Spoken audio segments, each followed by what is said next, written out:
Hello from Newport, Rhode Island, and thank you all for being part of today's Ocean Race Summit. We've heard from everyone today how important this moment is for the opportunity to shift public perception about what ocean health means for everyone, wherever they happen to live. Today, tools from science, technology, and communications allow us to understand the ocean and to share that understanding widely in ways never before possible in human history. Speaking of history, until just about 100 years ago, the ocean was the world's primary international highway, connecting the continents and connecting humanity. The ocean enabled our ancestors to migrate across the world's land masses.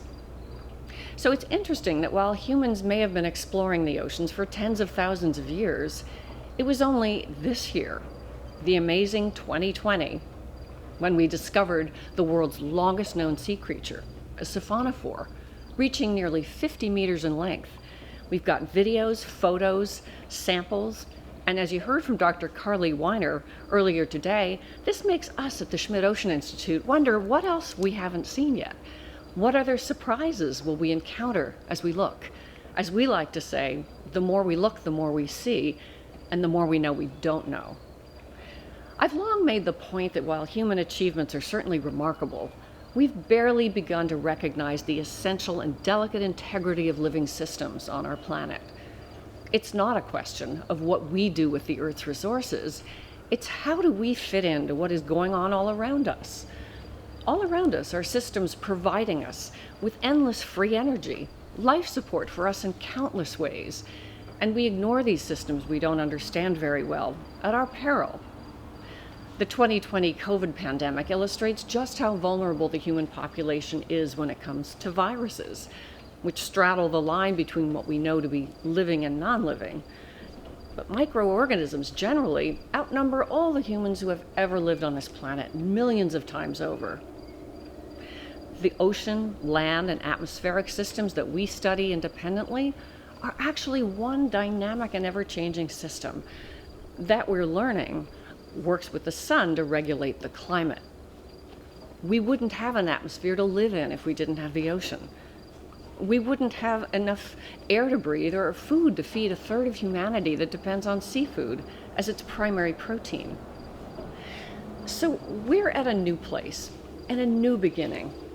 If Mother Nature has invoked COVID-19 to send us all to our rooms to think about what we've done, then we need to come out with better plans and new approaches.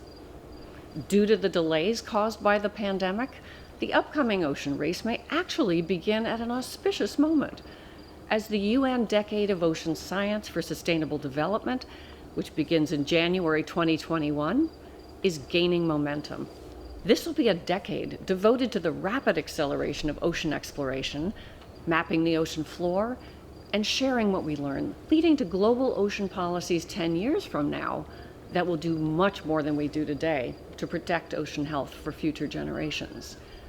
It's a tall order that needs international cooperation at a scale never before seen, with countries not just signing on to acknowledge the problems facing the ocean, but committing to action, sharing of data, and scientific, governmental, and philanthropic resources.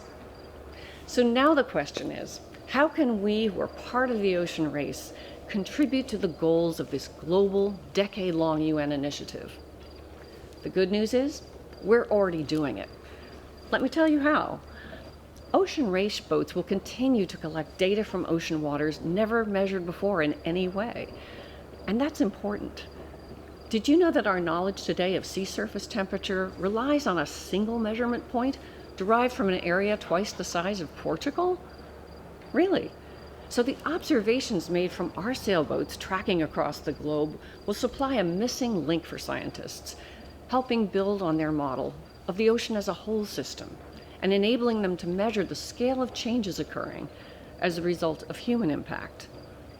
Measurements taken from the ocean race boats will provide scientists with baseline information, not only on sea surface temperature, but salinity, acidity, dissolved carbon dioxide, and microplastic pollution. Our boats will also supply real-time weather measurements that will help validate and improve weather forecasting systems. not to mention the extraordinary life our sailors may report about at sea or the larger plastic pollution they may encounter. You know, there's a phenomenon experienced by some astronauts while in spaceflight that's known as the overview effect. It's a cognitive shift in perception that happens when the Earth is first witnessed in its reality, hanging alone in the void of space, wrapped in a paper-thin protective atmosphere, seen suddenly as something rather fragile. At 11th Hour Racing, we're working with the Ocean Race to create an overview effect for the ocean, reaching audiences around the world, online, at ocean summits, and exploration zones at stopover cities, and changing their perceptions. Together, we have a unique opportunity to join the sport we love with the science we need for the ocean. And we'll be doing this several times over in the next 10 years in future races, building capacity for even more contributions to the global picture as we deploy ships of opportunity on the racetrack. So here's to the sailors, here's to the ocean race, and here's to all we can each contribute to protecting our ocean and our planet in the decade ahead.